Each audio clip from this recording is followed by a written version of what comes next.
जब तो राहुल गांधी जी की तर्जुमानी है कि मंजिल से आगे बढ़कर मंजिल तलाश कर, मिल जाए तुझको दरिया तू समंदर तलाश कर, और हर शीशा टूट जाता है पत्थर की चोट से, पत्थर ही टूट जाए वो शीशा तलाश कर। राहुल गांधी जैसा नेता हिंदुस्तान बड़ी मुश्किलों से पैदा होता है। वो कहते नहीं कि चमन में दीदार बड़ी मुश्किलों से पैदा होता है, ऐसा ये राहुल गांधी ने तो कल एक इंडिया गठबंधन का आगाज़ हुआ है। अगर बीजेपी कोई भी एनडीए कोई भी गलत काम करता है, क्योंकि ये सबसे बड़े राष्ट्रभक्त अपने आप को मानते हैं, अब ये इंडिया हमारा बारे में विस्तार से थोड़ा बता सकते हैं कि एक ही पार्टी है या अलग अलग है?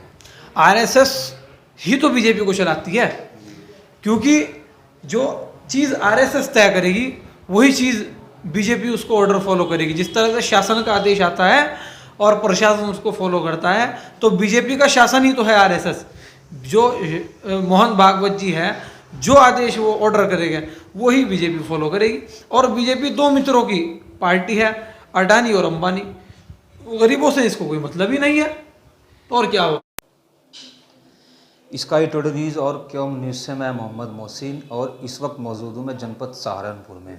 जानी मानी हस्ती हारिस सिद्दीकी साहब, जो कि राष्ट्रीय कांग्रेस पार्टी अल्पसंख्यक जिला सहारनपुर के महानगर अध्यक्ष हैं।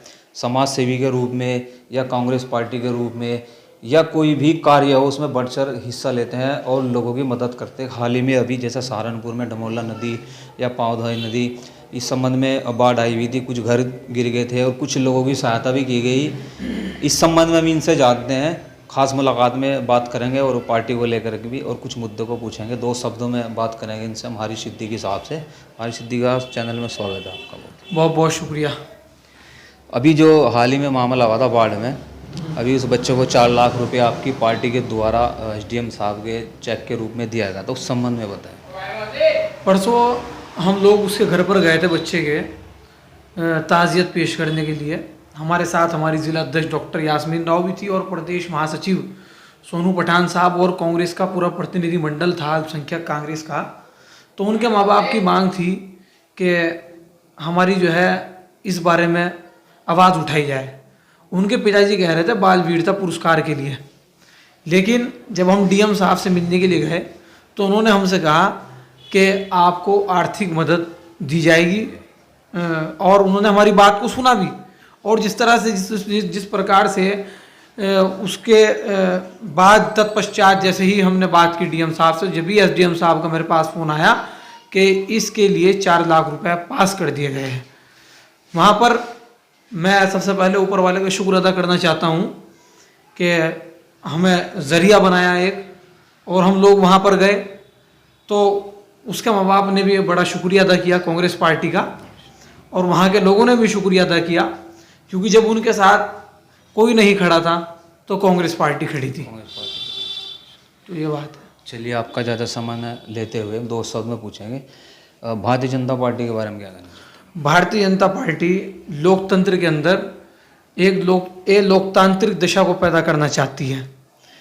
कभी हिंदू मुसलमान के मुद्दे पर, कभी जाट मराठाओं के मुद्दे पर, मतलब आपस में एक दूसरे से लड़ाने का काम, आपस में लोकशाही को तार तार करना, जैसे कि मध्य प्रदेश सरकार को गिराना, जैसे कि महाराष्ट्र सरकार को गिराना, जैसे कि अब देखिए आप मणिपुर के अंदर क्या हालात हो रहे हैं। तो इन सभी मुद्दों के खिलाफ अगर कोई लड़ रहा है तो उसका नाम कांग्रेस पार्टी है।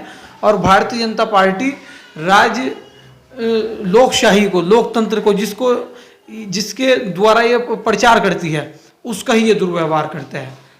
हिंदू राष्ट्र के बारे में क्या? हिंदू राष्ट्र हिंदुस्तान कभी नहीं बन सकता, क्योंकि ये सर्वधर्म संभाव वाला देश है।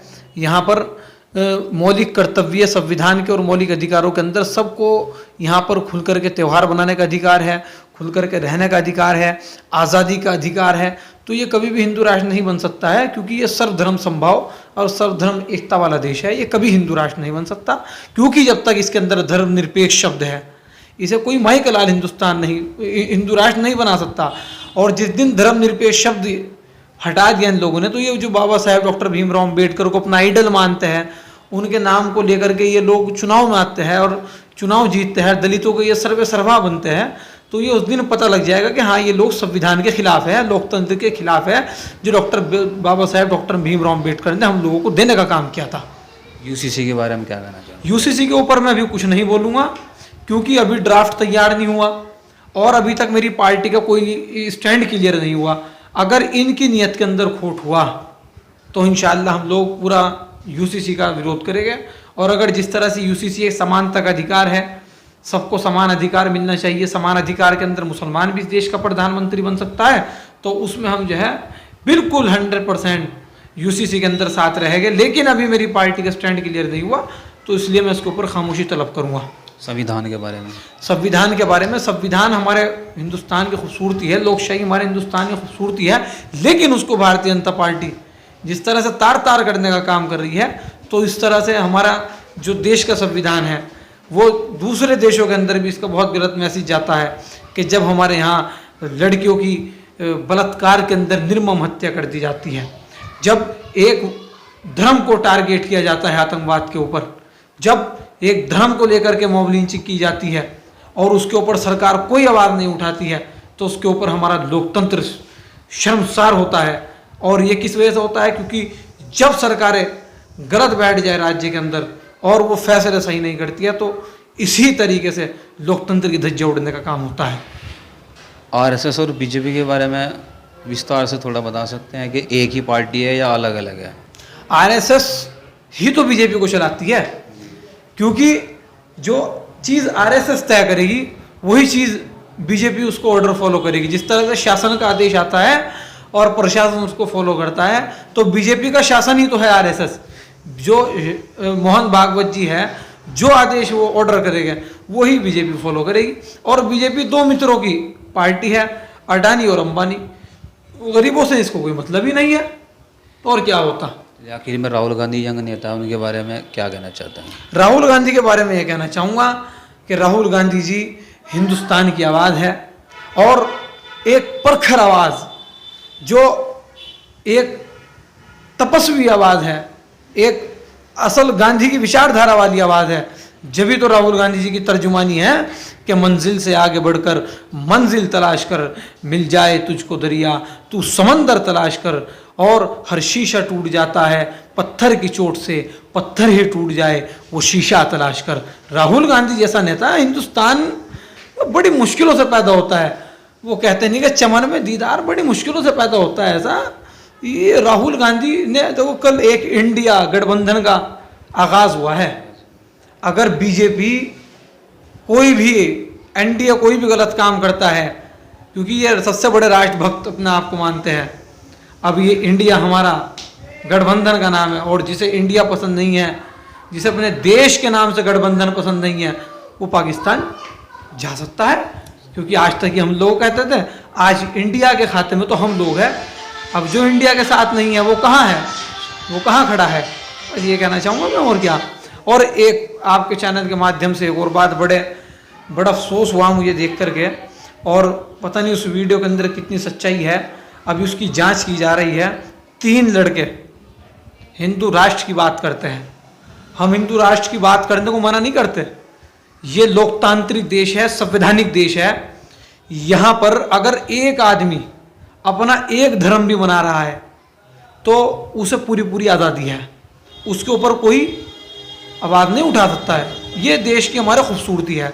लेकिन अगर एक आदमी अपने देश की बात रख रहा है कि मैं उसे हिंदू राष्ट्र बनाना चाहता हूँ, और उसी टाइम पर वो आदमी, वो 3 लड़के उसी टाइम पर मुसलमानों के ईमान को, इस्लाम को गाली देते हैं कि चाहे माँ यूं करनी पड़ जाए इस्लाम की, तो ये हमारे आस्था से जुड़ा हुआ विषय है। और मेरे पास भी और हमारे बड़े बड़े नेताओं के पास भी लगातार इसके फ़ोन आ रहे हैं कि ये कौन लोग हैं ये लोग। मैं सरकार से आपके चैनल के माध्यम से अपील करना चाहता हूँ, हम नहीं चाहते कि हम किसी के धर्म के बारे में या किसी के धर्म को टारगेट करें या किसी के धर्म के बारे में गलत बात करें, क्योंकि हम प्रॉफिट मोहम्मद सल्लल्लाहु अलैहि वसल्लम के अनुयायी हैं, हम इस्लाम के अनुयायी हैं। हमें कहीं नहीं बता रखा कि तुम किसी के धर्म को गाली दो, गीता कहीं नहीं बताती कि तुम किसी के धर्म को गाली दो, बाइबल कहीं नहीं बताती तुम किसी के धर्म को गाली दो, है सरदारों की किताब जो है गुरु ग्रंथ साहिब वो कहीं नहीं बताती किसी के धर्म को गाली दो।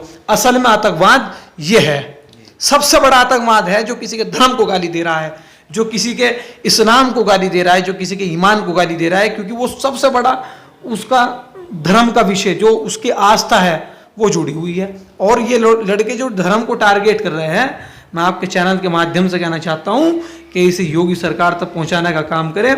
और अगर ये वीडियो बिल्कुल सच है तो हम लोग अपने बड़े नेताओं से, कांग्रेस पार्टी से भी इस बारे में बात रखेंगे कि इन लोगों के खिलाफ FIR दर्ज कराने का काम करें उत्तर प्रदेश के और हिंदुस्तान के हर थाने के अंदर, क्योंकि ये लोग आस्था को प्रेरित कर रहे हैं, हमारी आस्था को ये लोग छेड़खानी कर रहे हैं, क्योंकि 2024 का चुनाव है और ये बिल्कुल बर्दाश्त नहीं हो। कभी ये लोग हमारे प्यारे नबी सल्लल्लाहु अलैहि वसल्लम के ऊपर बोल देते हैं, कभी ये लोग अल्लाह के ऊपर बोल देते हैं, कभी ये लोग इस्लाम के ऊपर बोल देते हैं। 1400 साल के अंदर आज तक तो किसी की हिम्मत नहीं हुई ऐसा करके बोलने की। इन लोगों की ज़बानें इतनी बुलंद हो चुकी है, किसी के ऊपर भी कुछ भी बोल देंगे।